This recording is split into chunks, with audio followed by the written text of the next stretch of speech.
உலகத்திலேயே சந்தை தான் மிகப்பெரியது. இந்த சந்தையில விடாம 50 ஆண்டு காலமா, இப்ப நான் வந்து 35 வருஷம் ஆயிடுச்சு. வணக்கம். தேனி மாவட்டம், தேனிக்கு பக்கத்துல பூரிப்புறம் கிராமத்துல இருந்து சந்தையில வியாபாரம் பண்ண வந்திருக்கிறேன். கிட்டத்தட்ட ஒரு 50 ஆண்டு காலமா வந்து அப்பா காலத்துல இருந்து வியாபாரம் பார்த்துட்டு இருக்கோம். நான் வியாபாரத்துக்கு வந்து 35 வருஷம் ஆயிடுச்சு. 35 வருஷமா சந்தையில வந்து வியாபாரத்துக்கு தேவையான எல்லா பொருள்களுமே கொண்டு வந்திருக்கிறோம். இது வந்து விவசாய சம்பந்தப்பட்ட பொருள்களும் ஒரு குடும்பத்துக்கு தேவையான அடிப்படை தேவையான எல்லா பொருள்களுமே உண்டு. இப்ப விவசாயிகளுக்கான கொத்து, மம்பட்டி, பண்ணருவா, களையருவா, கவாத்தருவா எல்லா ஐட்டமுமே இருக்குது. வீட்டுக்கு தேவையான அருவாமனை, தோல்சட்டி, பணியார சட்டி, வடச்சட்டி, அடுப்பு, தேங்காய் உரிக்கிறது, அரிகரண்டி எல்லா பொருளுமே நம்ம கிட்ட இருக்குது.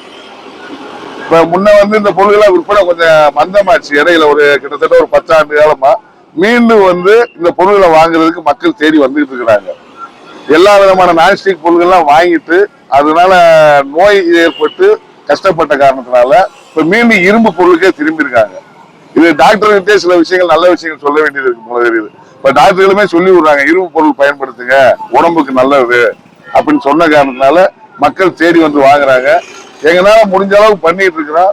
இன்னும் மக்கள் தேடி வந்து வாங்கினாங்கன்னா இன்னும் இந்த அதாவது இன்னும் உற்பத்தி பொருள்களை வந்து அதிகமாக்கி மீண்டும் பழைய காலத்தையே கொண்டு போகக்கூடிய ஒரு எல்லா தன்மையிலுமே நம்ம கிட்ட இருக்குது. அது மக்களுடைய ஆதரவு தான் நமக்கு தொழில் செய்யறதுக்கு ஒரு உந்துதலா இருக்கும். இன்னும் எந்த அளவுக்கு மக்கள் வந்து தேடி வர்றாங்களோ அந்த அளவுக்கு இன்னும் பழைய பொருள்களை உற்பத்தி பண்ண முடியும். இதனால நன்மைகள் தான் உண்டு, எந்த விதமான கெடுதலும் கிடையாது. ஏன்னா இப்ப சின்ன சின்ன பொருள்கள் தான். இப்ப பட்டியல குடிசை தொழில்களை மேம்படுத்தணும்னு சொன்னா நீங்க ஆதரவு கொடுக்கணும். மக்கள் தேடி வந்து ஆதரவு கொடுக்கணும்.